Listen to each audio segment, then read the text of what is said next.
Happy New Year, beer lovers. Quick reminder, we're on our holiday break, so today we're pulling something from the vault. We have Charlie Bamforth, the Uncut edition, pulling it out from behind the paywall of Patreon. There's about 15 to 20 minutes that you didn't hear if you've only listened in the main feed.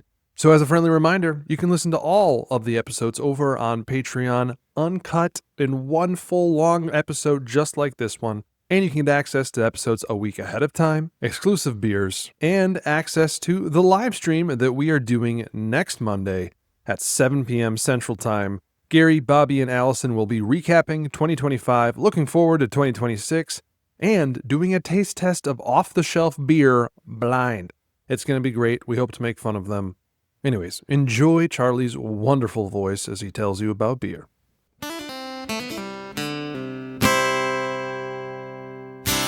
Hello, everyone, and welcome to another episode of Respecting the Beer. My name is Gary Arndt. With me again are the usual suspects, the man who rolled dual-spec astronomer and brewer, Bobby McFleshman. We got the historian of hops, Joel Hermansen. And Charlie, I have to say, you have caused quite a fuss over at McFleshman's this week. So many people have been excited about this interview. Our very special guest this week is a man who several years ago, a College of Brewers got together and elected him, and they announced it to the world by white foam coming up the chimney of the Sistine Chapel. The Pope of Foam, Mr. Charlie Bamforth. Thanks for being on the show. Nice to be with you. I wish I could be there in physically there with you as well, sharing a pint. But anyway, nice to be with you remotely. We'll make that happen again. But before we kicked off this recording, we were reminiscing how you came here almost 4 years ago. For a beer fest we were holding. You were the guest speaker before that. But yeah, we'll make that happen in person again if we can. Hopefully my wife, Allison, can pop in. Excellent. And so, Charlie, before we're going to go kind of organically through some stuff tonight. And I think people need to understand something about your background. We have a very casual, up to informed beer audience. So you started with Bass, if I'm not mistaken. You started before that as a microbiologist, I believe, or at least overlapping with that. And then you were quality at Bass, and then you worked with the Brewing Research Institute, making your way to UC Davis and becoming the endowed professor of brewing science there by Anheuser-Busch, if I'm not mistaken. You taught me in 2013 in the Master Brewers program. So I met you there. And then you made your way here. And then somewhere along the way, for that beer fest we had, and somewhere along the way, you got hired by King Grossman in Sierra Nevada to be their senior quality advisor. So I don't want to discount all the publications you have. It takes quite the thumb scroll just to go down the list. But you've touched on a lot of subjects. I brought you here today on the premise of talking about how one can incorporate beer into a healthy lifestyle. But I hope we get to meander through some of the other aspects of your career. Yeah, we can meander as much as you like. Yeah. So yeah, I've been in this business since 1978, which is probably longer than a lot of your listeners have even been on the planet. So yeah, but you got the history approximately correct, but We have some soccer notes on the side. I don't have them. On my right and left, we have some of that as well. Yeah, I mean, we were really glad that you were able to join us today in light of the fact that your Wolves lost 3-0 to Newcastle. Well, thanks for mentioning that. Yeah, it was a bad day at the office, should we say? Yeah, they look bad. They look really bad today. It's not looking good this season, but who knows? As long as there's 3 other teams that are worse than us, then we'll There be okay. appear to be that right now. I think, isn't Ipswich the bottom of the... No, Ipswich are just outside the relegation zone. Wolves are third from the bottom, and underneath are Leicester City and my brain's gone blank. So there are officially 2 or 3 teams that are potentially worse than Wolves, and the bottom 3 will go down. So Okay. Southampton are right at the bottom. They're pretty awful. Well, I'm going to be paying huge attention just to make sure you guys don't get relegated. Well, thank you. I'm going to do what I can. Well, yeah, send good vibes our way, you know. Yeah, you got it. But they, in theory, at least they have the players. It's a case of bringing them all together. That's like anything in the world of brewing as well. It's bringing all the parts together to achieve a successful outcome. Right. So where do we jump in? Gary normally hosts. I'm the worst. Gary's the voice, and he keeps it rolling. You have such a diverse background in the context of beer. I think that, so Joel he has some great prompts for me here. He's a teacher by trade, and he left me with some prompts here, and some of which are highlighted. So I think we should ask the first one. Right. Because Yeah. Charlie, I'm just going to be honest for a second. I read your book this weekend. Which one? Right. The beer is proof that God loves us. Oh, that one, yeah. Loved it. I've as an amateur brewer, I've been a huge fan of yours for many years. I told Bobby that as a Grateful Dead fan, this is me talking to you today is like me talking to Jerry Garcia. So this is kind of a big deal. So we made some notes just so that we could be prepared to speak with you. But one of the questions that I had is, we feel, I think Bobby and I share this thought, that you have the greatest job on the planet. And when we look through all of your writings and all of your books and all of the things that you've done, it's spectacular. And we're wondering how you've been so lucky and how you feel about that. Yeah, I do feel lucky. I guess I was in the right place at the right time. There's never been a master plan in any of this. So joining the brewing industry it was the first job that took my eye when I would finish as a postdoc in Sheffield in the north of England, and just so happened to be at the Brewing Research Foundation. So give me a job, I can do that. So beer and enzymes as well, bringing the two together. And then, Bass took a shine to me, and so I went to Bass, and that gave me industrial experience. And it was back to the brewing, and they also gave me quality experience. And it's back to the Brewing Industry Research Foundation, or BRF as it was called in those days.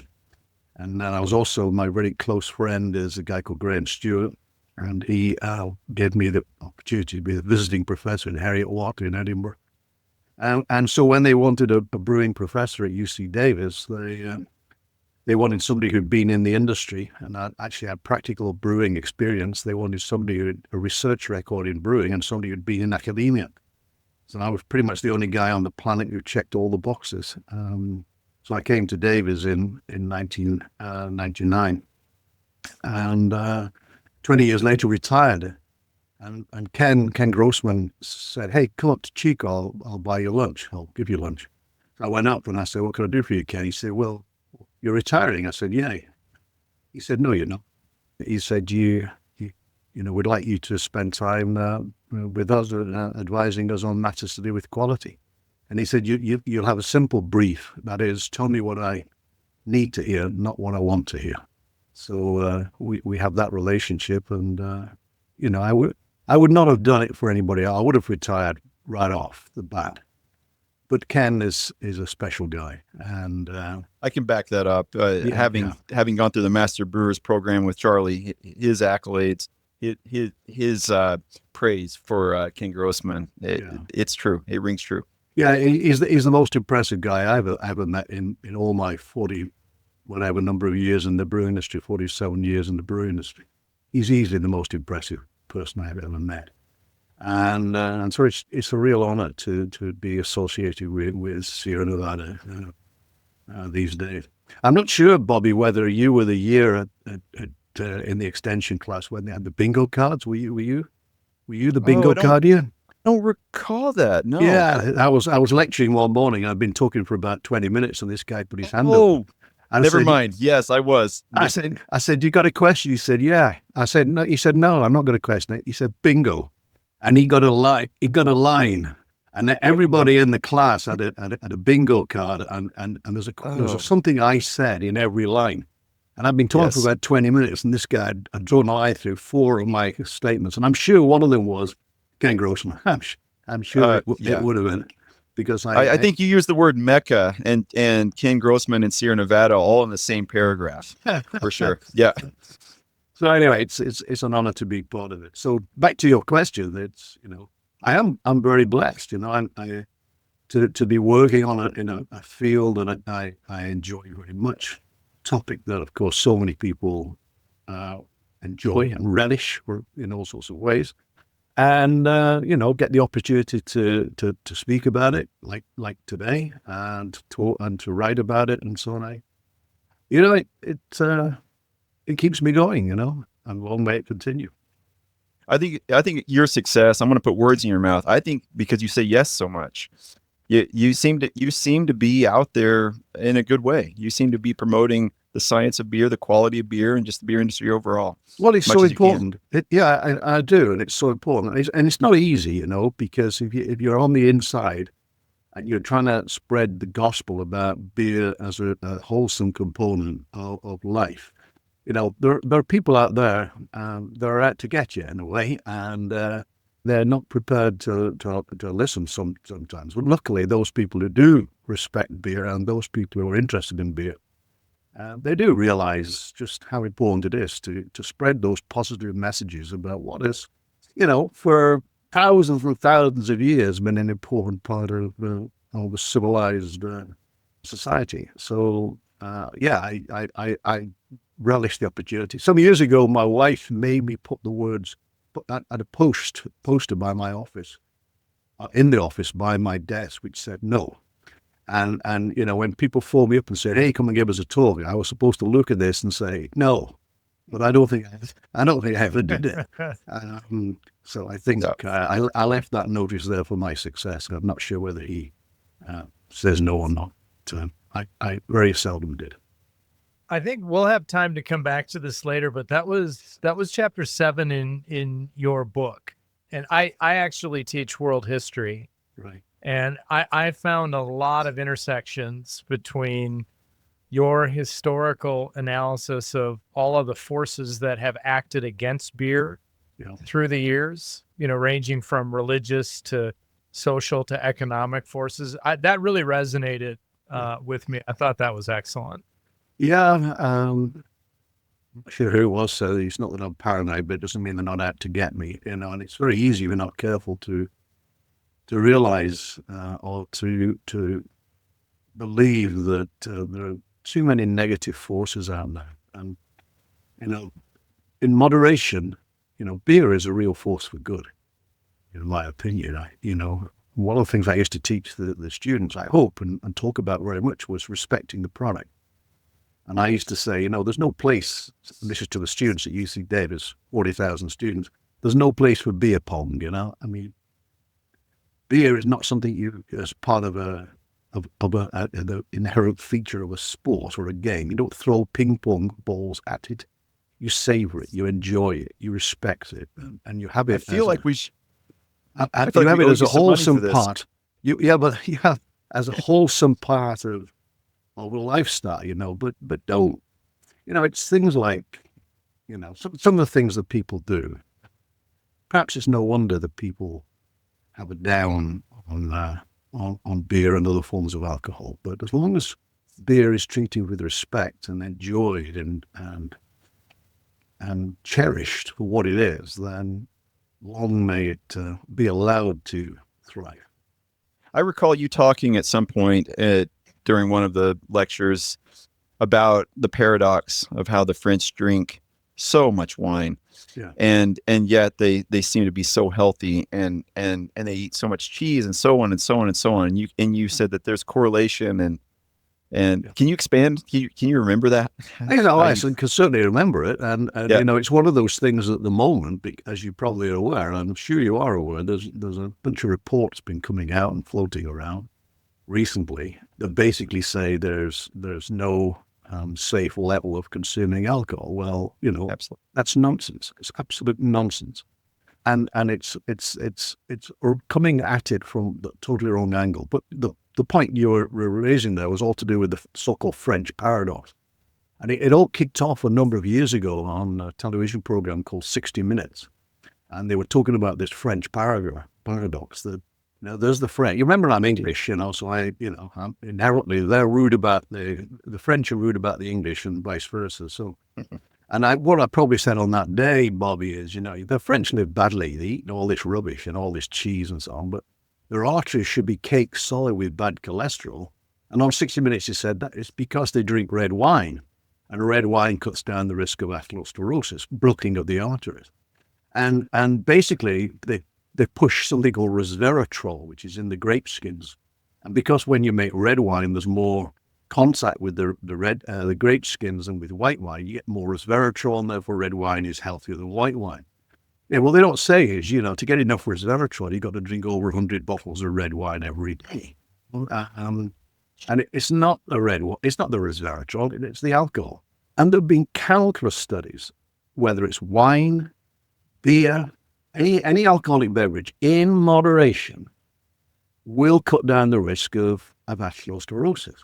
And yet people are trying to just say, it's rubbish. All those studies are wrong. Hundreds and hundreds and hundreds of studies.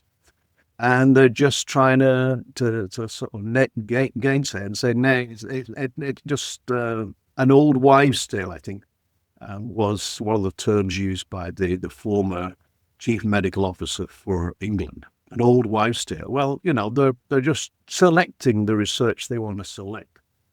And if you look at that research, then, the stuff that points negative fingers, you can drive and you can drive a truck through it, And I'm not saying that if you consume alcohol to excess, it's not going to do you any harm. But, for as many headlines you could have about alcohol and negative aspects of it, you could write those articles about pretty much anything else that you put into your body, but they're picking on alcohol, and you've got to understand it for what it is. But again, back to the example you were talking about, that's the famous U-shaped curve that with moderate consumption of alcohol, you reduce the risk of dying, basically, from blocked arteries. If you drink too much, the curve swings the other way. But so there's a sweet spot. And this is what people are trying to deny at the moment. They say there's no sweet spot. Well, there's most certainly is a sweet spot, because there's a lot of evidence showing that the moderate consumption. And when you remember it, I think I'm right in saying the number one killer in this country is actually coronary heart disease. And if it's true, and I believe it is, that moderate consumption of alcohol cuts down those risks, then let's have a conversation about that in the press, because, it's a complex area, and I'm sure we'll get into it. It seems like it's really confusing, too, as a consumer of information. One day that pendulum will swing one way, and they'll say what you just said, which is that when consumed with an appropriate, moderation, that beer is actually part of a healthy lifestyle. And then, a week later, there'll be another report, and then it'll, and it's hard for the consumer of information to keep track of where the current trends are. And in your book, you actually cited a really good example, and you related it to a crime. Yeah. And you said that, if somebody had committed a crime, they were wondering if alcohol was a component of the motivation behind the crime, as opposed to, well, did they eat that day? Did they do other things that very same day that may have also contributed to the crime? And we ignore all of those other mitigating factors. Yeah, I mean, the causal relationships, you've got to understand a direct relationship between a factor and the impact of that factor. So, as I'm fond of saying, people say to me, look at wine drinkers. They're healthier than beer drinkers. And I said, how'd you make that out? And they said, well, yeah, you just got to look at them. And I said, well, jokingly, I will start and say, well, yeah, wine drinkers sort of jog and belong to health clubs. And beer drinkers watch ball games and eat burgers, It's not the alcohol, it's the lifestyle, So, right. So that is psyche tongue-in-cheek. But, there was a study years ago in Copenhagen, and they checked what people were buying in the supermarket. And what they did was they waited for people to come out the supermarket, and they asked them for the printout of what they'd been buying. And so they went through thousands of these printouts and picked out those who'd been buying wine and those who'd been buying beer. And those who've been buying wine have been buying sort of lettuce and water and cress. You know, people who are buying beer were buying red meat, burgers, cigarettes, potatoes, butter, you know. It's one of the beer that's keeping these guys alive, you know, but seriously, you know, it's a lifestyle thing. And there used to be an excellent guy, a fair-minded medic, let me just call him that, who was based at Kaiser Permanente a number of years ago. His name was Arthur Klatsky. And he published a paper and he highlighted the fact that when people are drawing correlations, whether it's a positive correlation or a negative correlation, let's be fair, between how much they consume and you know the impact that their lifestyle and their health situation, it's on the basis of doctors saying, you know, do you drink? And you say, yeah. Well, how much do you drink? Oh, I have a beer every day. Well, no, you have 2 or 3. Oh, I just have a glass of wine. Well, yeah, but what about the gin and tonic and the brandy, you know? And he said basically it's lying. And so one of those axes, you know, we draw a correlation between a health impact and alcohol consumption. That x-axis on alcohol consumption is you know, often as not, declaration by people about what they're drinking. And they're lying, you know, there's no reliability on that axis either. Now, that works both ways, you know, it works whether it's a positive impact or a negative impact, but it's fraud. Human beings, you know, they don't just drink beer, you know, they eat different things and they do different things and they exercise to a different extent. So there's multiple factors that are involved in anybody's lifestyle and one's risk of ill health or one's risk of death. And you know, as somebody pointed out at the University of Cambridge, you know, there's no, when people are saying there's no safe level of drinking, well, there's no safe level of getting in a car, you know, there's no safe level of swimming, you know, because who knows what other people are doing or what circumstances you're going to find yourself in. So, I mean, that's a slightly garbled response, but, you know, it's human beings do not live by beer alone. And if you look at the numbers that they're talking about there and the risk of death, I was reading one report only today that was highlighted today. And, you know, and a drink a day, you know, increases, you know, if somebody, 1 in 1,000 people are going to suffer from that. Well, what about the other 999, you know? I mean, even if it's 1 in 1,000, it's probably 1 in 10,000. You know, so I'll take my chances, you know. I won't abuse it. And I do think that if I, you know, was drinking 20 pints a day, I don't think it would do me much good. But I should not be expecting to be made to feel guilty because I enjoy a pint or two as part of a convivial lifestyle, you know, and I think it's going to benefit me. And if you let me just go on for one more minute, I'll tell you a story. My mother went into an old people's home and my brother took her to buy a new bed. And so she kept lying on these beds and stretching her hand out to the right. And my brother said, "What are you doing?" She said, "I'm trying to gauge the height for my brandy glass." And the last thing she did at night was to have a tot of brandy. And she died aged 102, you know. So if she'd been a firefighter or if she'd been a high wire trapeze artist, then chances are she probably wouldn't have made 102. But she did, and the brandy obviously didn't do that much harm, did it? So where does that leave us in the context of dry January and this movement toward zero alcohol? My own opinion is we should moderate through the 12 months rather than binge. I don't want to say binge, but to completely shut completely off and then completely on at some point. I don't know what your opinion is of this. My opinion is informed by another study that was reported some years ago about the benefits of moderate alcohol consumption. And the point was made that it's constant moderate consumption. So it's not sort of abstaining from, you know, Sunday to Friday and binge drinking the rest on a Saturday night. You know, that is binge drinking, and that's not healthy. So, you know, even if you're consuming moderately throughout the year, there's going to be no advantage unless you're trying to count calories from abstaining on throughout January, for example. Because if the benefits are due to a constant, moderate consumption pattern for alcohol, then why jeopardize that by avoiding the alcohol throughout the month of January? So yeah, I agree. We're not talking about heavy consumption 11 months a year and then none at all in January or whatever month you prefer to choose.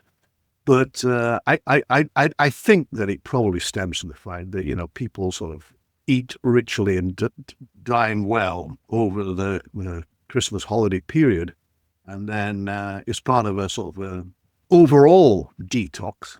They behave moderately in January, and of course, alcohol gets picked on, particularly beer, because people say, "Oh, all that beer gives you a beer belly." Well, it's alcohol. And it doesn't matter whether it's beer or wine or spirits or whatever it is, that's the main source of calories.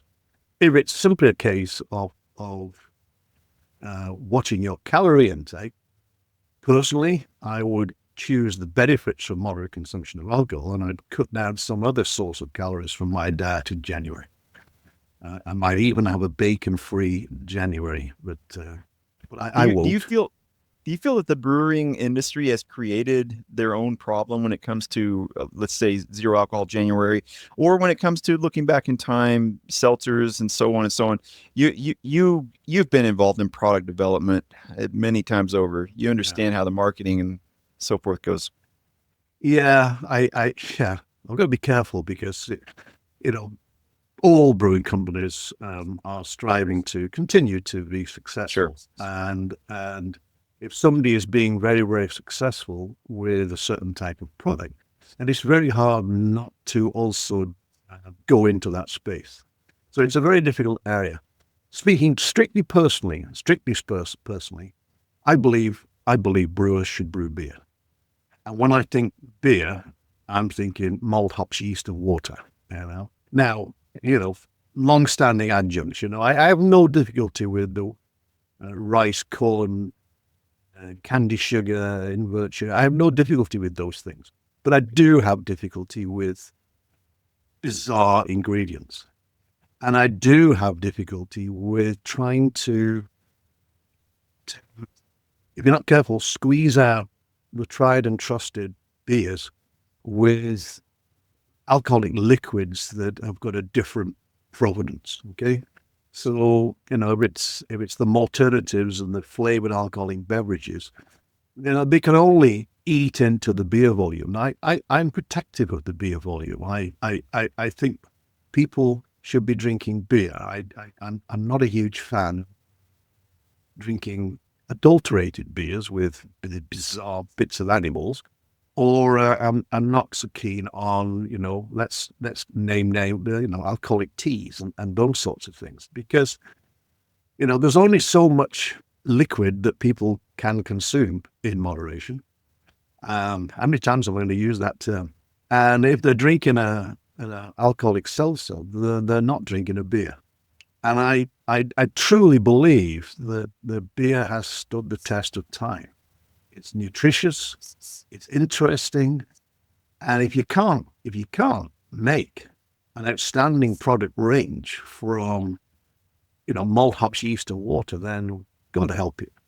The wine guys seem to celebrate doing so much with just one basic ingredient. They only worry about grapes. They don't even worry about the damn yeast, and they have put themselves, and other people have put them on a pedestal for that.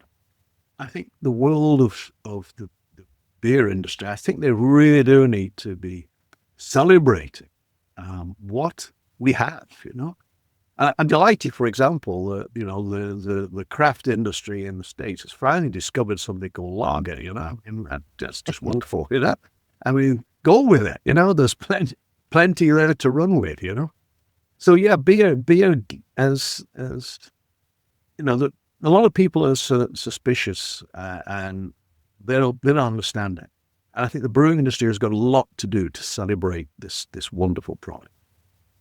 Charlie, thank you so much for those words. That is like my philosophy to a T. Our motto at McFleshman's is respecting the beer and beer flavored beer. And the gentleman sitting right here who does all of this, he does great beer. And I also want to add one thing about this dry January business. Your current boss makes it impossible for me to do dry January. Okay, because Celebration Ale comes out. Yeah. And that is, I have stated this, and I know you're not that far away from me on this. Yeah. That is the best commercially available beer in the United States. Across the United States. Yeah. Yeah. Yeah. 100%. Yeah. That is, Mhm. when that thing comes out in late October-ish, early November, like I'm lurching around to different stores just to find it. It is glorious. It is remarkable. Yeah, and you're absolutely right. I mean, but it's one of the number of glorious products that. But Sure. but yeah, and my dear friend Terence Sullivan will be delighted to hear those words, and I'm sure Ken would too.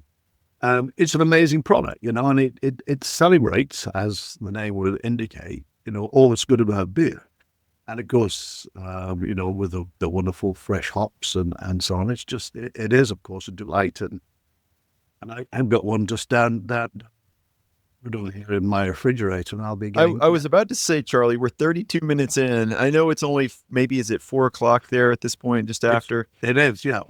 Okay, well, and I don't know if you need to grab one or if we're holding you from doing so, but No, it's all right. I'll because once I've started having Yeah. one, I'll. No, that sounds right, doesn't it? I can't have another. yeah, no, and also I want to There's no apologize limit. for not. We were planning to send you some, but the stars did not align and get them there to you in time. But we'll make up for that down the road somehow, some way. We have some beers we love to have you taste, and this guy to my right is a huge fan of the IPA, as he alludes to with Celebration, and Yeah, we make. The very first time I met Ken, when I first came over here, I went up to Chico, and he's we're having some lunch. I did the flight. I tried the various beers. Remember, I basically just stepped off the airplane from England, and I said, Ken, your beers are about as hoppy as I can take them. And he said, 25 years ago I was brewing in a bucket. Now I'm brewing hundreds of thousands of barrels every year. Can I leave it alone? I said, yeah, go for it, Ken. And these days, of course, some of the beers are even hoppier, and that's what I'm looking for. That's what I'm choosing. The hoppier products, but still. Oh, Charlie, we are going to send you some beer in the next week. I hope you'll get back to us. Right. We have a logistical guy who's going to send you a lot of stuff. Also, Charlie, you're familiar with Vinny from Russian I River. am. Yeah. Good. And he's obviously he's inspired a lot of hoppy beers that are now being brewed in the United States. We and you might even be familiar with the Toronado in San Francisco, the bar that So we make a couple of beers that are effectively named after the Toronado. One is its address. It's called 547. The other is called Little Toronado. And so it's right on the nose. And one of them is a double and one's a single IPA. But in any case, they're both inspired by the way that Vinny approaches his IPAs. So we'll get some of those out to you so you can try this. While we're on the subject of the video, of course, as I point out to people, the correct pronunciation of his beers are indeed Pliny the Elder and Pliny the Younger, Absolutely. Yes. And people say to me, it's Pliny, isn't it? I said, no, Pliny rhymes with Vinny. The episode from our podcast that aired a couple of days ago is all about that beer that we make, and we mentioned that pronunciation. I last time As a historian, I take that very serious. Right. How about you're not sure what Vinny calls it? Does he call it Pliny or does he call it Pliny? I think he calls it Pliny. I think he leans into it. I'm not sure if he originally called it Pliny, but that's where we are. Yeah. Good people. Oh, yeah, for sure. Absolutely. Him and Natalie are excellent. Absolutely. Excellent Well, people. Joel, what do you think we should ask Charlie next? Because we don't want to spend too much time on us. Right. I did have one more health related question because I fall victim to this myself. I try to keep myself in pretty good shape. I run every day, and when my metrics aren't looking like they should, usually my gut instinct, and this was one of the reasons I was so happy to come across paths with your book. One of my first instincts is, oh, well, I'm just gonna cut out beer for 2 weeks, or I'm gonna, stop drinking beer. And I don't think that's actually the driver of my own weight gain. And when I, put on 3 pounds over Christmas, and I'm like, oh, I got to work hard to get rid of that. I don't think it's the beer. I really don't. And I've reflected on your book. I've reflected on your words today. I don't think that's, you mentioned causation. I don't think that's what's causing it. No, I mean, people have got this idea. My brother's what? He's a dedicated wine drinker, and he says, "It drinks wine because beer gives him the beer belly." I said, "No, yeah, mate. I might have one cask ale from England at 3.5, 3.7, 4% ABV, and you're having a couple of glasses of, I don't know, Chardonnay or something.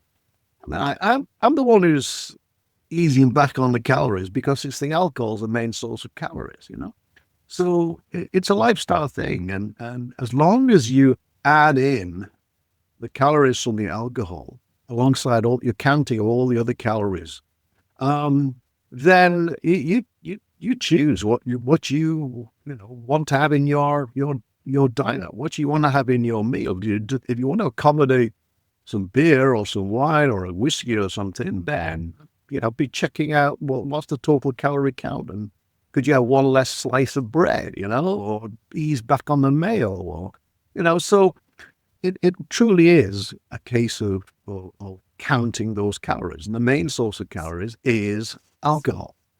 And that's why I'm a big fan of the lower alcohol products, I know there's a huge interest in alcohol-free at the moment. I totally understand that.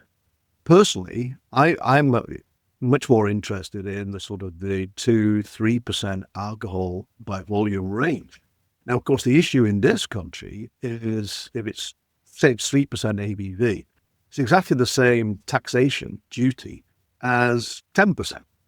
Right. So you say, well, how the heck should I buy a 3% product? I get 10% for the same bigger bang for my buck. And that's not the point. As long as you're realistically looking for a delicious product, I know from experience from my days in banks that you can get some amazing 2-3% ABV product, which are drinkable and enjoyable. And as I say, when I go back to England, if I have a pint of cask ale, the chances are it's going to be less than or approximately 4% ABV, and that's because taxation is in proportion to alcohol content. For every 0.1% increase in ABV, you pay more taxation.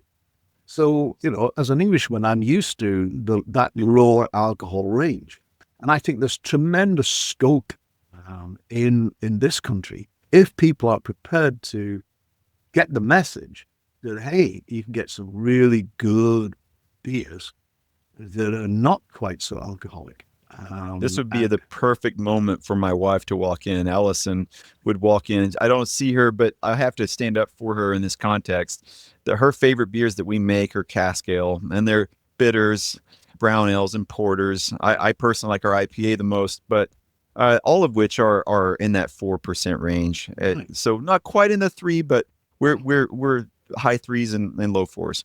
And when I was a sports person, as an it might be difficult to imagine, but I played a lot of football, soccer, a lot of cricket, a lot of rugby.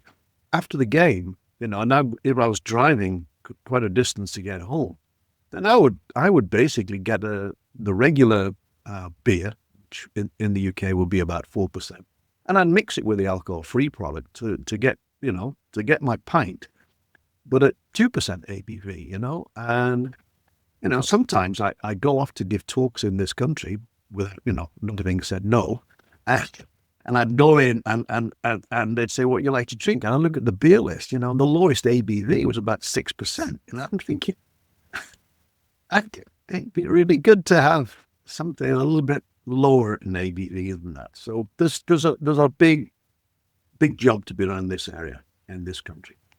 Yeah, and I think about how we're building I call it a set list. Every day we open our tap room, we have a list of beers on the wall, and I have to think about that. There have to be the highs and the lows. It has to be. We have to offer the big beers, the little beers. It's got to flow. Yes. And yeah. Mm-hmm. Yeah.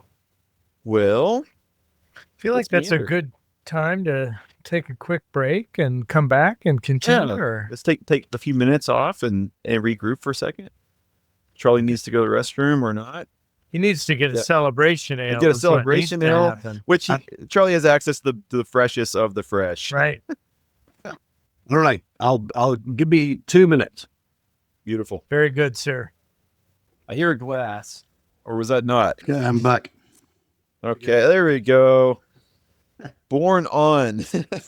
if Charlie doesn't have a born on date better than ours, then no one does. Gary, do you have any questions? We're taking control. This is Gary's job. He does way better at this than I do normally.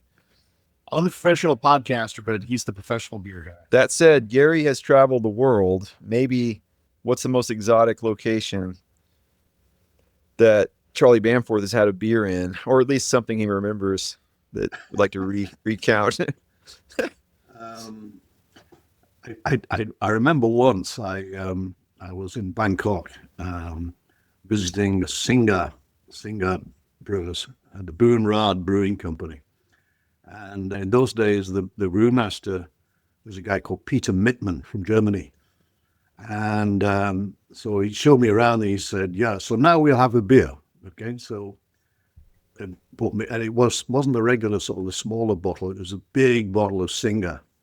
So I said, "Oh, thanks, I'll share that with you." He said, "No, you have one, I have one." And so we had this. And then, it was talking about moderation. And in due course, I managed to escape. I said, "I got to go." He said, "Why?" I said, "There's a car waiting for me." He said, "They'll wait." So eventually I got out and it just started raining. I don't know if you've ever been to Bangkok. My God, when it rains, I mean, the water was lapping over my shoes, and I got in the car and there's a lot of traffic, and a lot of beer inside me and a lot of water around me. And it was the longest journey I've ever had in my life when I managed to make it. Anyway, too much information. So here we are. We're back. I feel like, Charlie, I have a prompt here that is sort of self-serving in trying to get you to talk about how the pub fits into, would you say, so Joel prompts me on this. We're trying to talk about how one can include the pub and the cask ale and the so forth into of community building and into beer culture in general. You can speak to that from where you come from and maybe where some suggestions might be made to where we could go. Yeah. Obviously, what the pub is and has long been the basically center of the community. Any decent English village or town or village has got a pub, got a cricket pitch, which is not mandatory where you are, and a church. So I mean. And historically, of course, people would meet in the pub, and that's where you would mingle with your friends and enjoy convivial company and excellent beer and perhaps some food. And of course, back in the day, of course, I'm from the northwest of England and just outside a village, a town called Wigan. And of course, in those days, there'd be sort of fairly cramped housing and 2 up, 2 down, a toilet at the end of the garden at the back of the house and so on. So the warmest place to go and the most convivial place to spread out was the pub. So the pub has long been at the heart of society. And my favorite pub is on the North Yorkshire Moors, a place called Beckhall. And it's a pub that it's not allowed to change. It's written into the sort of the deeds and all of the paperwork that it can't change. And you come off off the moors, you've been walking, and it's a tiny place. And there's a bar which is basically just like a a cubby hole, a serving hatch, that sort of thing. Beer's cascade on hand pub. There's not much in the way of food to be consumed. There's certainly no music. There's not even a dart board because it's not big enough because to be those darts would be weapons. But and all you can do is sit and drink beer and that conversation. It's just idyllic, absolutely idyllic. Now, of course, you can have noisier pubs. You have pubs with music and obviously, culinary experiences and all those things. But it's the community. It's the and you're getting it more and more in this country now with some of the establishments where people are, in the craft establishments, and people can have games nights and quiz nights and all of those things. It's all great, and that's what beer should be a part of. It's an adjunct to sort of all these activities that you can do, whether it's something as simple as conversation or whether it's a games night or sports or whatever it is. But to me, I would downplay the sort of the live sport on TV, and I would upgrade the sort of the opportunities for people to interact with one another. And things like quiz nights is a good example of that, or games nights of any description. So, the pub is suffering in the UK. There's no question of that. The more and more people are drinking at home, or fewer and fewer are going into pubs. But still, although there are fewer pubs, they're still there and very much at the heart of the community. And I think it's a very important and a great example of social interaction and ways to bring people together. Yeah, Charlie, I don't know if you spend a lot of time in Wisconsin, but this state, I don't know if you've ever seen the stats, has the highest number of bars per capita in the United States by a very wide margin.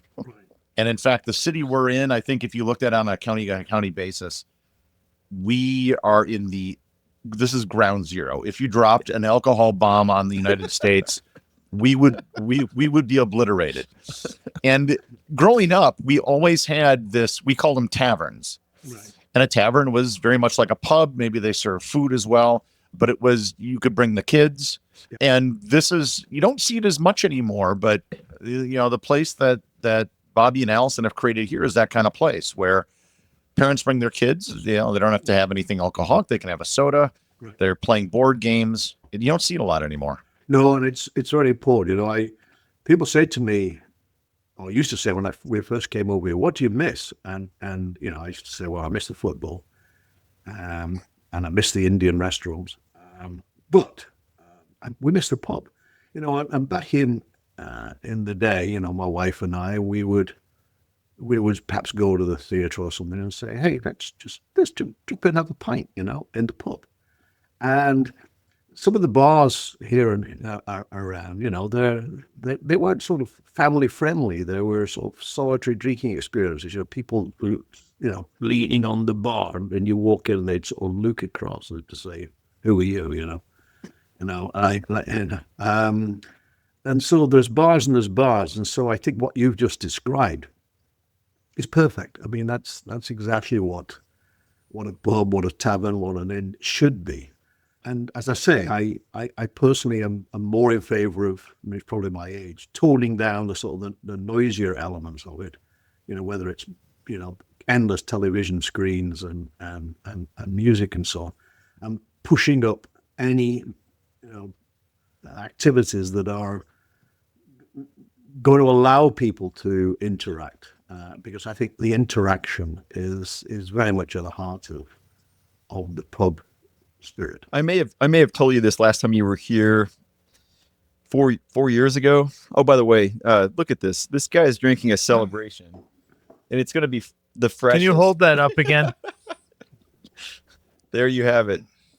Oh, man. He's drinking it out of a beaker, too. I know. It's a beaker with a handle. I love it. I was given Charlie, this. that's fabulous. I gave a lecture a number of years ago in Indiana. Yeah, so this is what they gave me. Perfect. Oh, Perfect. yeah. Excellent. Yeah. Charlie, just to give a quick anecdote about Wigan and beer. Yeah. I spent over 10 years traveling around the world. And I was in Fiji once, and I met a couple of guys from Wigan, and we were really? having some beers. We were sitting around a fire on one of the islands in the Asawas, and we were drinking quite a bit. And we made a deal that I would support Wigan as my English team. At the time, this is like 2007. I think they were just in the finals of the FC Cup back then. The FA Cup, yeah. They Yeah. did. I think they're in what league? The third league or something now. Yeah, they are. But I would. So I have a soft spot for them, and I said, well, then you have to support the Packers as your NFL team. But did they? I mean, you're talking about Wigan Athletic, which is the soccer team, but of course Wigan is really a rugby town. So, and of course it's rugby league, which is different from rugby union. So, but the real the main sport, the number one sport in Wigan is actually rugby league. But we need a whole different session if I was to explain the rules to you. Oh, I was at the finals of the 2011 Rugby World Cup for rugby union. Right. Got to see Wales lose. And, but no, I'm pretty, I shouldn't say I'm super familiar, but compared to every other American, I'm a genius on the subject. Well, that's good. But how's your rugby league? That's the thing, you see. Different sport. I know that's kind of the professional. I mean, the national game is rugby union, but they're both professional these days. When I used to play a lot of rugby union, and the school I went to, we weren't allowed to play anything else. It had to be rugby union. But down the road, of course, was the rugby league team, which in those days that was professional. It's all professional these days, and players go from one to the other. The basic difference is rugby union's got 15 players on a pitch, and rugby league has got 13 players on the pitch. And I paid more attention to the Australian NRL. Yeah, they in Australia, it depends where you go. Cue my Australian accent. G'day, blue. And they say, well, you got to watch the footy. And I say, well, what do you mean in this city by footy? It depends on where you are. So if you're in Sydney, it's rugby league. And if you're in, I think Perth would be rugby union, and I think Melbourne probably would be Aussie rules. Basically, the South is Aussie rules football, NFL, and then New South Wales, Queensland is all NRL. Right. So there you go. So I was over there once, and somebody in Sydney said, "You want to see the footy?" I said, "Well, what do you mean by it?" He said, "Rugby league." I said, "Look, I come from Wigan, the home of rugby league." And he looked at me and he said, "Bullshit." Anyway, Charlie, can I explain their demographic? I think at this point, right? Yeah. Charlie, I've had a question that I've wanted to ask you for years. You have a famous quote, and this quote intersects with my world quite a bit. I teach high school history. I also teach a history class at McFleshman's, by the way, shameless plug. Oh, like next week, right? Next Monday night, yeah. Beer and world history. Mm-hmm. And I have interpreted this quote of yours for myself on more occasions than I can count, but I'm wondering if you could do it for me. What do you say? Depends what it is, but yeah, I'll have it. Okay. All right, here we go. Beer is the basis of modern static civilization. Oh, yeah. Yeah, no question. Well, that's on the Mount Rushmore of quotes right there. Yeah. Well, I mean, you cast your mind back 8,000 years, and if you're in sort of what we refer to as the Fertile Crescent these days, so places like Iraq and so on. I mean, people had a nomadic existence, and they used to sort of be going from place to place, so taking goats with them and finding grass for the goats to eat and so on. And they used to carry barley with them, raw barley grain. And that's what they would eat, so they were biting into this grain, and it was hard and tough and astringent and didn't, made them cough and wasn't very nutritious and so on. Then they got it wet, and it started to sprout and germinate. So now it started tasting like bean sprouts. I don't think they knew what bean sprouts tasted like, but it tasted damn sight better than the raw barley. And then somehow they made this into a bread, and now it tasted really good. It tasted like, malted nut balls, the sorts of things that Breeze sell, delicious. And that's a cure. You talk to the good friends up the road there, tell them to send me some more malted nut balls. But anyway, so you have another fan here. and then That'll be in the care package when we send the beer. thank you very Coming much. your way. Yeah. Thank you. And then they sort of stored this bread in jars, and it got wet. And of course, there were yeast around the place, and they converted the sugars into alcohol. So they put the finger into this and tasted the liquid, and they thought, oh, that tastes good. And they drank it, and they fell over. And they thought, well, hell, this is good. And so they stopped all this nonsense of driving around. They moving around. They stayed put. They grew the grain. They did the primitive malting and brewing, and made the liquid. So they put all the tents in a circle and made a village, and that became a town and a city, like, Madison. And so the whole basis of civilization is because of this discovery of beer. So the static civilization instead of this nomadic existence. Now, of course, bread comes into that as well, and other sort of agricultural crops. But beer was at the heart of it. People say to me sometimes, they say, which came first, beer or bread? I said, honey and mead. Because, with the honey being spontaneously fermented. And so yeah, but it's lost in the realms of, mists of time. Years ago when I used to have all sorts of guests come to talk to my class at UC Davis, Ken would come. I used to teach this big class, Introduction to Beer and Brewing. It became the most popular class on campus.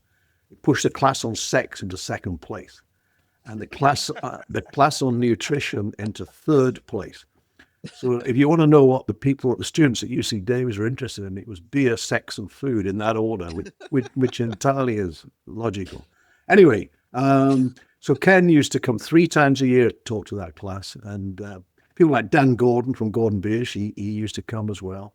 And we used to get Fritz Maytag, and Fritz would tell the story of how they made the beer according to the ancient recipe of Ninkasi. He made one, didn't he? He did, and how they did it, and how they made this beer according to the hint and Ninkasi. And he said, in those days there was no, we had to put hops in because that's the rule these days. So when it came to that point, I asked everybody to turn the other way, and I put a hop cone in there, And then they had a dinner, and they all sat around drinking out of the straws, just like they would have done, 8,000 years ago, several thousand years ago. And I said, Fritz, how did it taste? He said, Charlie, it wasn't very good, but we had a hell of a lot of fun doing it. We've talked about history many times on this podcast, and so I'm going to pose the question to you because we've asked it. If you were to have a beer from, say, 200, 500, 5,000 years ago, do you think it would be any good? Would you enjoy it compared to a modern beer? Well, I'd probably, I don't think that's a valid question, with all due respect, because you wouldn't make a comparison. You saw what was good 5,000 years ago will probably not be deemed good now. It would be compared to everything else. So would it be better? And certainly would it be safer than drinking the water? It most certainly would. And so I'd probably acquire a taste for it. So I find it impossible. People say, well, how's the beer now compared to how it was when you first started drinking beer? And I can't make that side-by-side comparison. It probably is more consistent now, even than it was 50 years ago. Let me do a calculation now. 55 years ago. But it's not easy to make those comparisons. I have a slide in one of my presentations somewhere. Not that I use slides very often, but there is one which basically gives a list of what was present in a brewery. And this is about 500 years ago. And you could instantly recognize from this inventory that, hey, that's a brewery. So the basic process hasn't changed, really, for hundreds of years. But what has changed is we understand how to do it, and how to do it much more consistently. So I think certainly from when hops were first introduced and used in beer, then I'm sure that there was a recognition. If you went back, you'd say, yeah. If you tasted something and say, "What are you drinking?" I think you probably would say, "Well, I'm drinking beer." But it probably wouldn't have been quite so refined as it is these days. We're getting close to getting into the science of the beta glucans and the DMS, and if we don't watch it, we're gonna drift into that category, which you know a couple of things about. What do we want to talk about next? We have Charlie for another like 20, How about 20 minutes. Yeah, You've earned this nickname, the Pope of Foam. The average person, if they crack open a bottle of beer, there is little to no foam. It's not like you're going to get if you're getting it maybe out of a tap.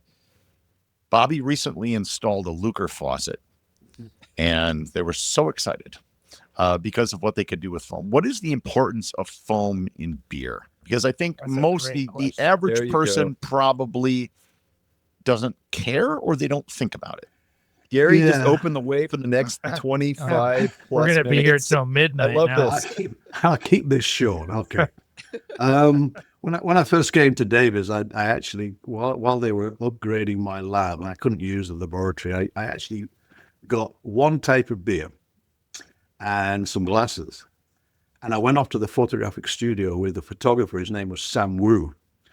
And we just took this beer and I poured it in loads of different ways. I poured it with a lot of foam, with no foam, moderate amounts of foam. And then we drained them, not by drinking, but by siphoning off the liquid. And so I got all sorts of different, halfway down the glass, and there was still some foam on some and no foam on others. There were different amounts of lacing and all these things.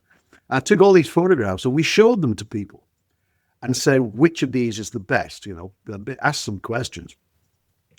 And even those people who confess to the crime, it is a crime, of drinking the beer straight out of the container. But even those people said, hey, the best ones are the ones with the foam. Because that's the signature of what beer is. It's the foam on it. And people are expecting to see a good foam. And if it's not there, they say, oh, there's something wrong with that. They might say, oh, the fizz is all wrong. Or it's not as fresh, or, there are all sorts of things they're going to say. But people drink with their eyes, and they notice the foam. They expect the foam to be there. And if it's not there, they're starting to ask questions. And that, as I say, is even those people who normally don't even put it in a glass. And I remember from my days at Bass, if we did a trial, we might do a trial looking for a subtle difference in flavor. Maybe two beers, and we served them. The one we served, if we made the mistake of giving one with a better head than the other, that was always the one that's preferred. Always the one they preferred it, the one with the head on it. So people, to greater extent, they expect to see a foam on the beer.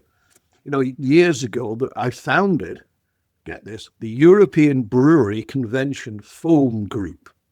So all these boffins, Of course you did. working on foam. Anyway, one of the members was from Germany, and he came to me and he said, why you? I said, what do you mean, why me? Well, why have you started this group? I said, well, why not? He said, you're English. I said, yeah. He said, you have no foam on the beer. I said, and you've been to London. So you've never properly been to England, have you? If you go to the north of England, you've got to have, a couple of inches of foam, and you've got to have a pint of liquid. So that's why the glasses are bigger size. You have a line on it, tells you you've got a pint of liquid, and you've got the foam on top. Where's Christoph? People have asked questions in Parliament about this. I mean, this is very, very important stuff. So thank you for asking the question. Right. But it's a psychological thing. It's totally a psychological thing. And I'm refraining from showing you my glass with the lacing on it. It's from afar at this point, but I right there you have it. And I have been known to send Charlie a picture, I don't know, every year or so of a glass with lacing, and I think of you at the end of that glass. I think of how that foam stacked up and left that. Yep. So I mean, this country, I would say probably has got us in many places the worst foam performance of anywhere on the planet. You know. Whoa. Right. With Belgium being number one, would you put Belgium, the Czech Republic, Germany, the north of England, all of anywhere in England these days. You know, foam it's all about cleaning the glasses properly, right? And pouring it properly. But in this country, so many glasses are just not washed properly, Right. And so you've got they're either washed alongside the food plates or something like that, or their detergent's not being rinsed away afterwards. And you know, as you said earlier, Bobby, I was a QA manager at Bass for a while, and you know, when people complained about the foam, it was never the beer. It was always the way they were pouring it out, or the dispense setup, or the glasses weren't washed properly, and so on. Nearly all the time, 99% of the time, I would say it's that. So the secret for good quality foam, first and foremost, is how is it poured out? What is it poured into? And so many places in this country fail that. You can always tell you got those ugly bubbles on the side of the glass when you first pour it out. You got those bubbles, and that's those are greasy spots. Mm-hmm. I remember being in Ireland many times, and this wasn't just at the Guinness Brewery, but the bartender would go out of their way to show you how to properly pour a Guinness, because they're very anal retentive about how people present the product. That's right. Sure. And you've got to be patient as well. You know, it's not a quick thing, you know. For Guinness, you wait a while, you know, there's plenty of time, you know. And you know, 10 minutes later, you get your pint, and it's wonderful. It's absolutely wonderful. It's a very strong brand, Guinness. It is. I often tell this story. It's my friends at Guinness, I think, are tired of me hearing this story. But a woman emailed me and she said, "Is it true the difference between Guinness brewed in Dublin and Guinness brewed elsewhere in the world is they marinate a dead cow in the beer in Ireland?" So I emailed back and I said, "Madam, I've been part of the brewing industry since 1978, and I've never heard anything quite so stupid. Everyone knows it's a sheep." And she emailed me back and said, "Thank you for the inside information." I mean, isn't that terrifying? We had an episode on the Reinheitsgebot. Oh, yeah. And there was a court case where there was an actual dissolved cat in a vat of beer that went to trial in Germany. Right. It was deemed not a violation of the Reinheitsgebot as well. In all of your free time, you should listen to that one. That one derailed pretty quickly. Dan Gordon tells you, he tells the real history behind the Reinheitsgebot, 1516. Because Dan was a student at Weinstetten. He didn't come to UC Davis. I mean, he lived down the road, but he went to Munich, and of course learned all things German there, including at the time, of course, while he was there, he invented the garlic fry. That's another story. But they introduced the Reinheitsgebot to stop people using dodgy materials. You know, people were putting cow bile in the drink and all sorts of things. So they said, enough of this. You use malt, hops, and water, because they didn't know what yeast was at the time, so that wasn't on the list of ingredients. To stop people using dodgy materials, or indeed to use other materials they wanted to conserve for other purposes. So it's become a sort of a holier than thou purity, this superiority complex. But as I said, what seems like a long time ago now, I said, I'm perfectly okay with the rice and the corn, but there's a lot to be said for malt. Absolutely. I'm getting prodded in the side. If I don't ask this question before we finish this interview, I'll be exiled. Exiled from his own brewery. So I listened to a different podcast, and it's called it's Drink Beer and Think Beer. And when he concludes his interview, he asked the interviewee if they could have. So it's called the Green Door Question. And it's in reference to a show called The Other Place. And I'm not familiar with it, but I'm now giving you a secondhand interpretation. At the end of the episode, one character gets to pass through a door. They get to be anywhere, anytime, any place. But he asked it in the context of beer. If you could be anywhere, anytime, any place, when it comes to beer, where is that place? Well, That's a great question. that is a great question. And with anyone, right? Yeah. Yeah, I'd be rather keen to have been there when Ken Grossman started his original brewery. I'd be rather keen to have been a fly on the wall to see exactly how things were. I've heard the stories; he's told me them many times, but I'd love to have been there.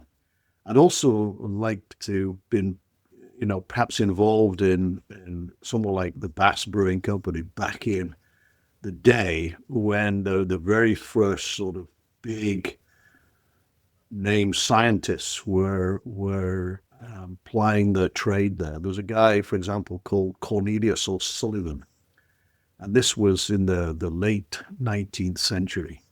And at the time, he was being paid £5,000 a year. He was being paid big, mega bucks, And I'd love to have been around to see just how things were being done in those days. And to the previous question, to see just how good the beer was at that time. So those would be a couple of. I wouldn't want to transport myself back to ancient Syria with 8,000 years. So. But those would be a couple of places I would very much like. It's hard to argue with that. You segued perfectly. Do you have a connection to Mr. Ken Grossman? Because that would be it. I do know the guy. I don't know. So I reach out to Dan Carey here once in a while in Wisconsin. It's at New Glarus. Yeah. And he has gone into full-on grandfather mode. So he spends his time with his grandkids. It's hard to get him out to do a show or to be present at a beer fest. But I wonder what Ken Grossman's time looks like these days. Very respectful for how demanded it may be. Well, I mean, I'd be happy to ask him on your behalf. I mean, Ken's still very much involved, and continues to be a major driving force in the company. Brian is increasingly involved as well. Of course, there are a number of other people, including a fellow Briton who is the chief executive these days, Price Green. Okay. But Ken, as I said, back in the day at UC Davis, taught that class 3 times a year, and every time Ken came to talk to that class, and that speaks volumes. Yep. And amazing. What he used to do was to talk how it was and how it is now. So he'd show his original cooler, for example, his wort cooler. Now it's and how it is now, and he'd show all the tanks that he welded. And he talked about how he made his first lauterton, individually drilling the holes himself in person to make his first lauterton, and now comparing to what they've got these days. So Ken, it's an amazing story. And, people say to me, what book should I read? And I say, well, if it's got the name Bamforth on it, you should make sure you read all them. But seriously, Agreed. Let's spend some time there. Ken Grossman's Beyond the Pale is an amazing read. I read. Yep. It's an amazing that read. is a great book. And in person, he brings that to life. And let's see if I can persuade him to join you. But Wonderful. Can I just make a quick shout out to the Sierra Nevada, and I call it green, the Sierra Nevada Pale Ale. That was my gateway into craft beer. That was your gateway into craft beer. That was everybody's gateway. It really was. Yeah, it really was. And that beer, pure. I'm going through the store and Celebration Ale and whatever, but then you come by that, and you have one, and you're just like, you're transported back into 1993, and you're like, oh my gosh, this is still right, unbelievably good. Absolutely, and it's great for you to say that, and I encourage everybody to go out and buy a six-pack because it still remains one of the great beers. And from time to time, I have wacky ideas, things I suggest, and let me tell you, anything I suggest ain't going to change the way they produce Sierra Nevada Pale Ale. It's set in stone. Because it is such a success story. It's a brilliant beer. I mean, Yeah. I have to say, the ultimate pale ale in this country. I don't think any brewer would disagree with that. Yeah. And probably not most of the market. Right. So everybody needs to go out and get a six-pack of pale ale and see for themselves. I have a question. I'm sure you've heard this joke before. It was a Monty Python joke. Why is American beer like making love in a canoe? They're both fucking close to water. Yeah. Yes. I really don't think that was Monty Python. I'd be a bit. There was a live. They told it. I don't know where it came from, but they told it at like Hollywood Bowl film. But you've been in the U.S. now a couple decades. Yeah. I think that at one time maybe that may have been warranted, but has the beer scene in the U.S. changed a lot since you've been here? Oh, it has, yeah. I mean, it's obviously there's a lot more breweries these days, and different styles of product. When I came here, for example, no hazy beer, not officially, deliberately hazy.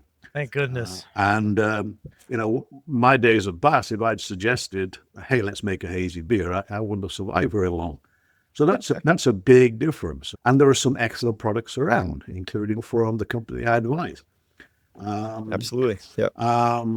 But they're harder to do than non-hazy beers in many ways. I will say I've stolen from conversations we've had with you on how to make the best ones. It's not trivial. No. Yeah. So yeah, it's different. There's a lot more brewing companies. There's a lot of different styles of products around. These, like I talked about earlier on, the sort of the tendency to want to put non-beer materials into beer and so on. So it is a different world.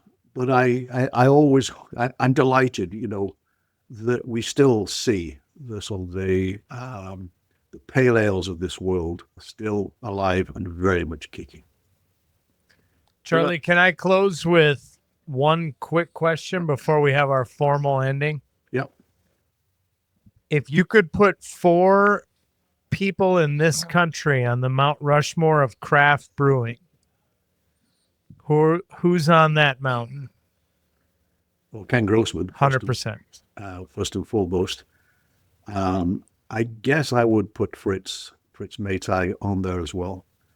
I would put. We used to say Bobby Fleshman, wouldn't it? But he would say. I have some stairs to climb. I would put Vinny in there as well. Yeah. And thinking who else I might include in there without. Can I give you my last one? Yeah. Charlie Papazian. Yeah, Charlie's a good guy. Has anyone meant more to craft brewing than Charlie Papazian? Now, obviously, he hasn't turned out the product that the others have. Right. Yeah, but I mean, you've got to have those who serve as well as those who own the breweries as well. But I would be very careful. I wouldn't want. There's so many possibilities, so many people that I've interacted with and met in the brewing industry that have done so much for the industry. So that it's, to my mind, Ken is complete no-brainer of a nominee. He would be. Straight off the bat, I would say it's like these, say something and say, what's the first thing that comes to your mind? If I say this, then what you just said, Ken, after that, I would need to analyze and discuss and then come up with a reasoned priority list. Yeah. That's awesome to hear from the inside because we think the same thing of Ken, for sure. We'd love to Yeah. talk with him. Yeah. We'll see what we can do. Thank you for your time. This is amazing. And All right. we're all very jealous of what's in your glass and how fresh it is. Oh, That's Empty as impressive. well. thank you, Charlie. Beautiful. It's good to meet you. All right. Nice to Yes. meet you. So thanks very Yes. much.